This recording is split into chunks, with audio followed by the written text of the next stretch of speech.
সজনে ডাঁটা রান্না করছি। এখানে আছে লঙ্কা, আছে হলুদ, আছে লবণ আছে, আর এটা গুঁড়ো করে দিয়েছি, রাঁধুনি গুঁড়ো করে দিয়েছি। আর আছে পেঁয়াজ রসুন, পেঁয়াজ রসুন রসুন থেতো করে দিয়েছি।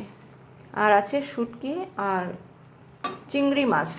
দারুণ লাগে এভাবে খেলে, দারুণ টেস্টি হয়। এটা একদমই তেল ছাড়া, ফোড়ন ছাড়া, সব একসঙ্গে একবারে দিয়ে নিয়েছি। রসুনটা থেতো করে দিয়েছি, পেঁয়াজটা কেটে নিয়েছি, আর রাঁধুনিটা বেটেও দেওয়া যায়, পেঁয়াজ রসুন রাঁধুনি বেটেও দেওয়া যায়, আমি না বেটে গুঁড়ো করে দিয়েছি রাঁধুনি।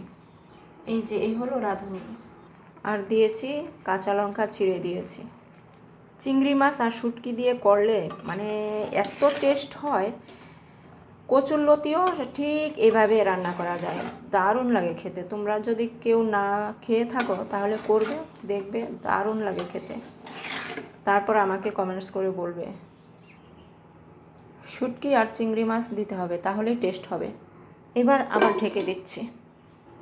এই যে এই হলো পেঁয়াজ রসুন তেল ছাড়া রান্না। এটা আমার ঠাকুমা মা করতো, খুবই টেস্টি হয় খেতে। সব কিছু একবারে দিয়ে দিতে হবে, সোমবার ছাড়া। এই সজনেগুলোও কিন্তু ভালোভাবে বাছতে হবে, এটা রান্না করতে বেশি সময় লাগে না, সেদ্ধ হয়ে গেছে।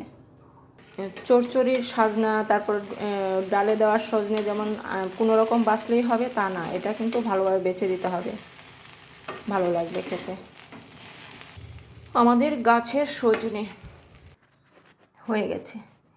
এটা খেতে যে কত টেস্ট, তোমরা যদি না করে খাও তাহলে বুঝতে পারবে না।